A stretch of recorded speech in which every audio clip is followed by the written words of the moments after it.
क्या हो अगर सिर्फ 5 मिनट की एक आदत हमारे पूरे दिन को बदल सकती है। आज हम एक ऐसी ही आदत के बारे में बात करने वाले हैं जो हमारे दिन को बेहतर बना सकती है। वो है रोजाना स्ट्रेचिंग। जरा सोचिए, क्या हो अगर दिन का सबसे आरामदायक और ताजगी भरा पल एक साधारण सा स्ट्रेच हो। इसके लिए किसी जिम की जरूरत नहीं, कोई महंगी इक्विपमेंट नहीं, बस कुछ पल अपने शरीर को देने का एक छोटा सा काम। तो सवाल ये है कि हमें इसकी जरूरत ही क्यों है। देखिए, इसका जवाब हमारी आज की मॉडर्न लाइफस्टाइल में ही छिपा है। घंटों तक कुर्सी पर बैठे रहना और फिजिकल एक्टिविटी की कमी, ये हमारे शरीर के लिए एक बड़ी दुविधा बन गई है। अब इस सीधी सी तुलना को देखिए। एक तरफ है हमारी रोज की भागदौड़, जहां घंटों मेज पर बैठे रहने से शरीर में जकड़न और तनाव बढ़ता है, और दूसरी तरफ है रोज का स्ट्रेच, जो हमें एक्टिव, एनर्जेटिक और फोकस्ड महसूस कराता है।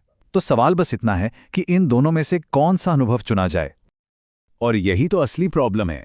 ज्यादातर लोगों को ये पता तो होता है कि स्ट्रेचिंग फायदेमंद है, लेकिन पता होने और उसे करने के बीच एक गैप है। समझ ही नहीं आता कि शुरू करें तो कैसे और कहां से करें। तो आज का ये डिस्कशन इसी प्रॉब्लम का सल्यूशन है।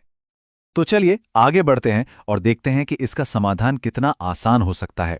इसे हम कह सकते हैं 5 मिनट का वादा, एक छोटा सा इन्वेस्टमेंट जिसके फायदे बहुत बड़े हैं। क्योंकि सिर्फ 5 मिनट में भी शरीर के लिए बहुत कुछ किया जा सकता है। इससे एनर्जी लेवल बढ़ता है, रोज का स्ट्रेस कम होता है, और वो जो एक फिजिकल फ्रीडम है ना, जो घंटों एक जगह बैठे रहने से कहीं खो जाती है, वो फिर से महसूस होने लगती है।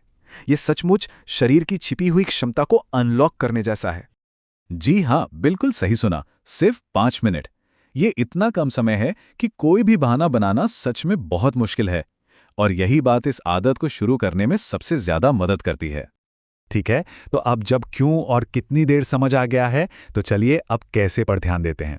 ये एक बहुत ही सिंपल सा प्लान है जिसे कोई भी अपना सकता है। तो यहाँ 4 सिंपल नियम हैं।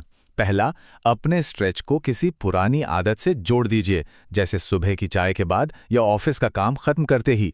दूसरा, बस 3 से 5 मिनट से शुरू करें, ज्यादा का प्रेशर बिल्कुल नहीं लेना है। तीसरा, अपने शरीर की सुने, खिंचाव अच्छा लगना चाहिए, दर्द नहीं।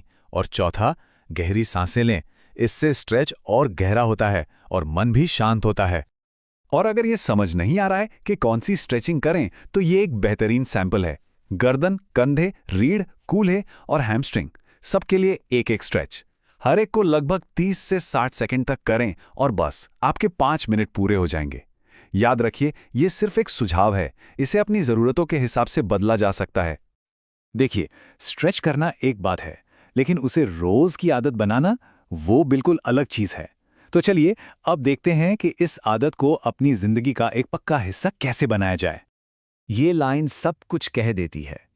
आदत का मतलब ही है किसी काम को इतनी बार करना कि वो अपने आप हो जाए। जैसे सुबह उठकर ब्रश करना, उसके लिए सोचना नहीं पड़ता है ना। हमारा लक्ष्य स्ट्रेचिंग को ऐसी ही एक ऑटोमेटिक आदत बनाना है। इसे करने के कुछ बहुत ही स्मार्ट तरीके हैं, जैसे हैबिट स्टैकिंग, मतलब स्ट्रेच को अपनी किसी पुरानी आदत, जैसे सुबह की कॉफी, की ठीक बात करना। या एनवायरनमेंट डिजाइन, मतलब योग मैट को सामने रखना ताकि वो एक रिमाइंडर का काम करे। और सबसे मजेदार है डोंट ब्रेक द चेन का आइडिया, जिसमें हर दिन कैलेंडर पर निशान लगाकर एक सिलसिला बनाया जाता है जिसे तोड़ने का मन ही नहीं करता। अब हम अपने इस डिस्कशन के आखिर में आ गए हैं, और ये समझना ज़रूरी है कि ये सिर्फ एक फिजिकल एक्सरसाइज नहीं है, बल्कि ये अपने प्रति देखभाल की एक सोच को अपनाने के बारे में है। सबसे पहले ये बात दिमाग में रखनी है कि इसमें परफेक्ट होने का कोई प्रेशर नहीं है।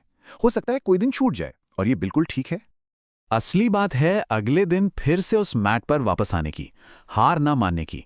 किसी आदत को अपनाने का असली मतलब यही है, लगातार कोशिश करते रहना, परफेक्शन दिखाना नहीं।